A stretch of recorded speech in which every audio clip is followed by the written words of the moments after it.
आज 11 जून सकाळचे 9:30 वाजल्यात. पाहूयात येत्या 24 तासात राज्यातील हवामान कसे राहील. जर आपण वारे पाहिले तर उंचावरचे वारे उत्तर-पश्चिमेकडून येत आहेत. हे वारे कोरडे आहेत. त्यामुळे राज्यात पाऊस हा थांबलेला आहे. राहिलेल्या जून महिन्यात राज्यात पाऊस कसा पडेल याचा सुद्धा अंदाज आपल्या YouTube चॅनलवर आणि Facebook पेजवरती उपलब्ध आहे. अजून पाहिलं नसेल तर नक्की पाहून घ्या. ITCZ म्हणू शकता किंवा विंडशीअर झोन म्हणू शकता. तो आता दक्षिणेकडे गेलेला आहे. त्यामुळे जो पाऊस आहे तो दक्षिण भारताकडे गडगडाट पाऊस होण्याची शक्यता आहे.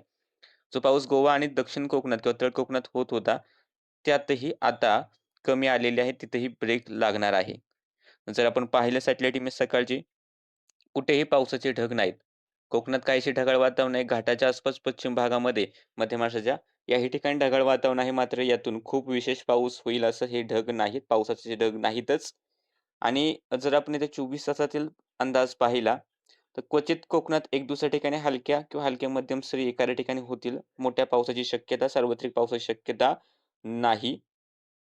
त्यानंतर विदर्भाच्या पूर्व भागांमध्ये अमरावतीपासून यवतमाळपासून पूर्वेकडं किंवा थोडासा नांदेडचा भाग घ्या. भंडारा, गोंदिया, नागपूर, चंद्रपूर, गडचिरोली या ठिकाणी स्थानिक ढग निर्मिती झाल्यानंतर एक दुसऱ्या ठिकाणी गडगडाट होण्याची शक्यता थोड्याफार प्रमाणात आहे. पण याही ठिकाणी खूप मोठ्या क्षेत्रावरती खूप मोठा पाऊस होण्याची शक्यता नाही. राहिलेल्या राज्यातील इतर भागांमध्ये पावसाचा सध्या अंदाज दिसत नाही. तरीसुद्धा एखाद्या ठिकाणी स्थानिक ढग निर्मिती होते का त्याच्यावरती लक्ष ठेवून राहा.